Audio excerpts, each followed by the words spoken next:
Salut à tous, j'espère que vous allez bien. Donc petite vidéo de mise à jour sur le Bitcoin et l'Ethereum. On va voir les scénarios possibles par rapport à ce qu'il est en train de nous faire. En tout cas, qu'est-ce qu'il a invalidé par rapport à ce qu'on a vu précédemment et quoi attendre pour la suite. Ok, donc sans plus tarder, on va attaquer la vidéo. Let's go.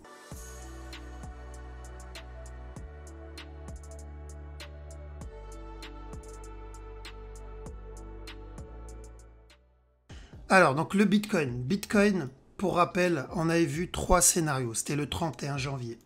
Sur les trois, il y avait trois scénarios qui m'annonçaient de la vente pour le running et un pour de l'achat. D'accord? Donc celui pour de l'achat, c'était le violet. Et on devait garder en tête tous les scénarios.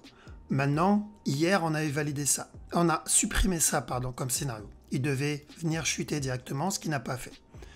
Ensuite, on était dans cette zone. Je vous ai dit, ok, il reste 3. Où il valide le running, le jaune, ou le rouge, ou le violet. Le jaune, il l'a invalidé, donc on peut le supprimer. Maintenant, il reste que 2 scénarios possibles. Ou le rouge, ou le violet. Très simple. Donc maintenant qu'on a que 2 scénarios à trade, à analyser, à surveiller, c'est ce qu'on va surveiller. Donc, si vous voyez un flag ici, on cherche de l'achat, donc on peut acheter, mais à la cassure du top, on se protège. Parce que même s'il donne une correction là et monte, il peut toujours valider le scénario. Quelle couleur déjà? Le scénario rouge, c'est ça. Il peut toujours valider le scénario rouge tant que ce top là n'est pas cassé. Ok, exemple.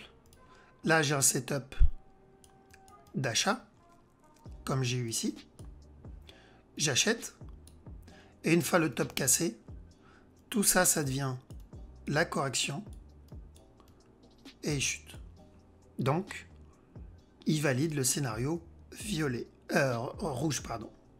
Donc voilà pourquoi, si j'ai des setups d'achat, je tente. Je dis bien si j'ai des setups d'achat, je tente. S'il monte, je suis dedans. Je fais juste attention à la cassure. Si je le vois se retourner, je chercherai de la vente à ce moment-là.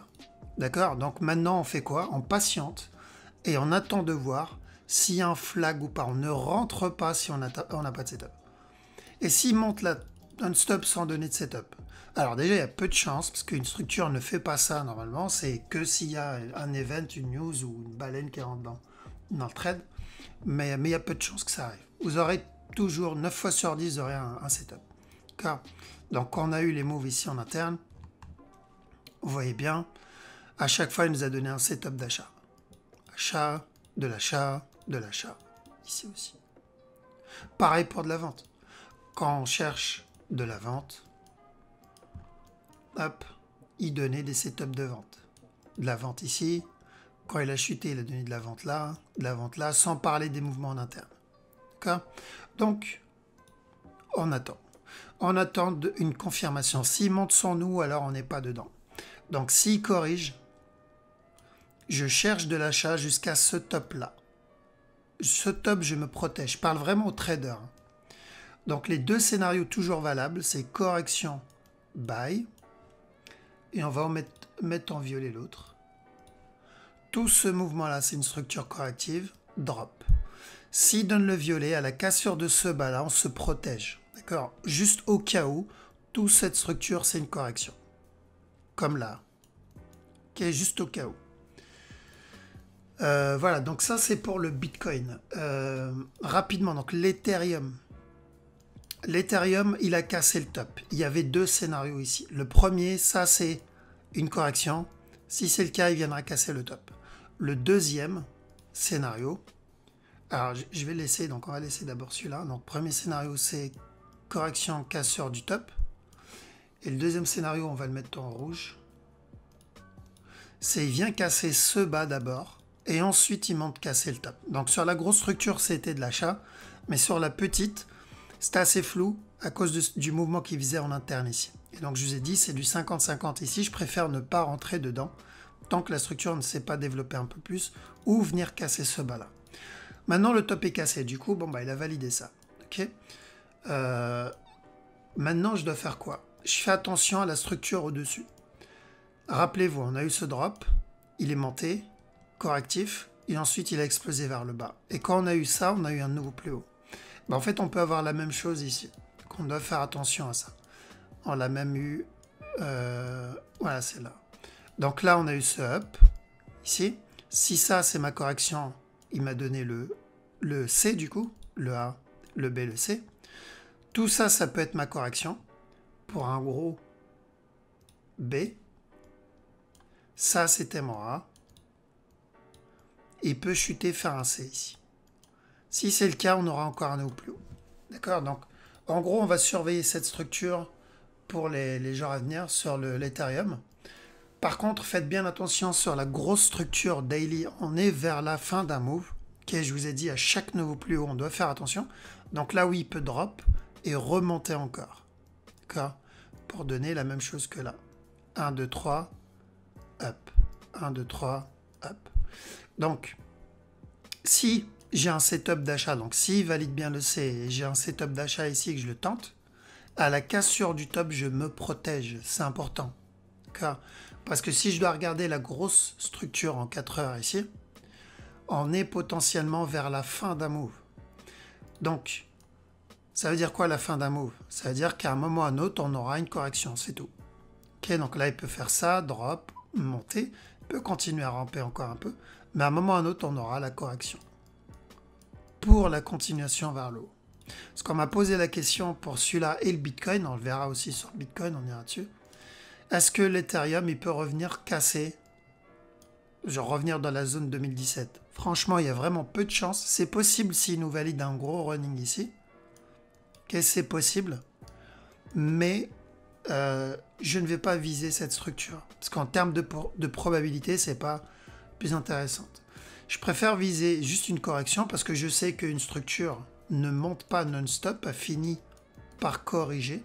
Okay, et je vais viser plutôt ça.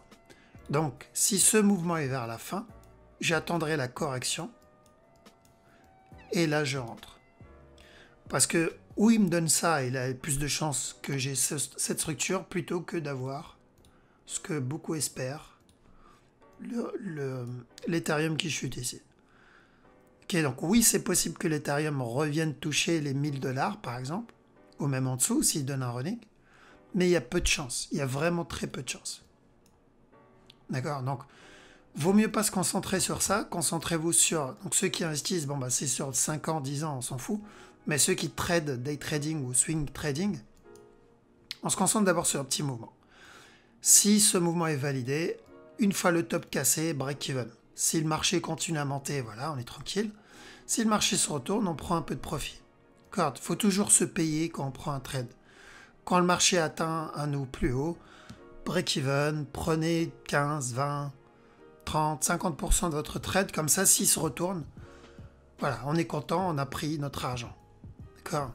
Alors que si je prends l'achat, imaginons il drop ici, je prends l'achat, il monte là, je ne prends pas de TP et je le vois se retourner, bah, c'est un trade, c'est une perte de temps en fait. Donc même si j'ai mis mon break-even à 0, c'est une perte de temps. Si en plus j'ai pas mis de break-even, j'ai mis un stop loss, c'est une perte de temps et d'argent. Alors que si j'ai mon buy, donc je prends un buy à la cassure du top, je prends une partie, ou si je vois que le setup, la structure est en train de se retourner, je prends une partie, même s'il se retourne, je suis tranquille. J'ai gagné de l'argent sur ce trade, je n'ai pas perdu mon temps et je n'ai pas perdu de l'argent, j'ai gagné de l'argent. Donc payez-vous, pensez à vous payer, c'est important. Ne coupez pas un trade, genre vraiment le couper, il faut rester dans le game parce que si j'ai le running ici, j'achète, il monte et je coupe mon trade, j'ai plus de trade de lancer, et qu'il continue à monter, je vais être dégoûté. Je me paye, si le trade il monte, je suis dedans, si le trade se retourne, je suis plus dedans, mais j'ai gagné de l'argent. Donc payez-vous, prenez le réflexe de vous payer. C'est pas parce que vous tradez des petits montants, genre vous gagnez 5, 6 ou 3 euros ou 10 centimes, vous dites ah je m'en fous qui touche le stop loss, c'est que des euros, c'est que 5 euros, c'est que 3 euros. Non, c'est un réflexe que vous devez prendre. Si vous gagnez le réflexe maintenant en tradant les 5 euros, c'est des réflexes que vous allez garder quand vous allez trade des milliers d'euros ou plus. D'accord? Donc c'est pas une histoire de gagner au début, c'est une histoire d'apprendre les bons gestes. C'est l'histoire de garder les bons réflexes. Donc oui, même si c'est 1 euro, même si c'est 5 centimes, si vous voulez prendre 20% de votre trade et que 20% ça représente 20 centimes, prenez. Ok? Encore une fois, c'est de l'expérience que vous voulez acquérir en priorité, surtout au début. Et sur le Bitcoin, c'est pareil. D'accord? Si je reviens sur la grosse structure sur le Bitcoin, Est-ce qu'il peut venir ici avant de remonter? Oui, mais il y a peu de chance. Et je ne vais pas focus ça. Maintenant, il y a plus de chances d'avoir une correction ici, comme on a eu là. Hop, continuation, continuation.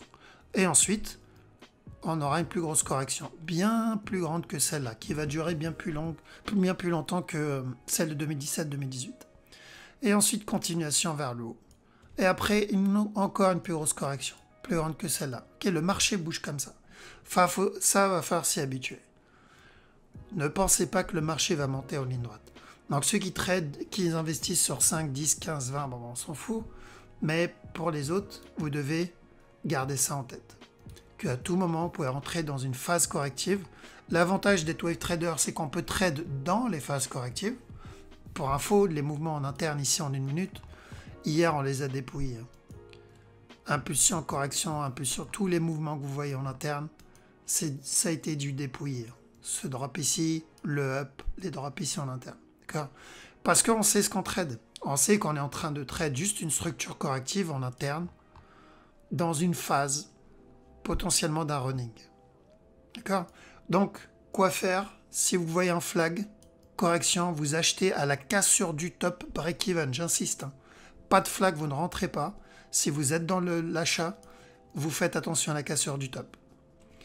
Parce que on peut être encore dans le scénario ici. Ok? Donc, payez-vous. N'oubliez pas de le faire. Je parle principalement aux traders. Les investisseurs, ne vous prenez pas la tête. On est toujours dans cette structure corrective. Donc, même s'il monte casser stop, il n'y a pas à s'inquiéter parce que tant que ce top n'est pas cassé, il peut revenir casser le bas encore une fois. D'accord? Je ne le vois pas pour le moment venir casser le top. Voilà, donc on va arrêter ici. Donc merci encore une fois d'avoir regardé la vidéo jusqu'au bout. Merci pour le soutien, like, commentaire et partage. Je vous dis à la prochaine. Bonne soirée. Ciao.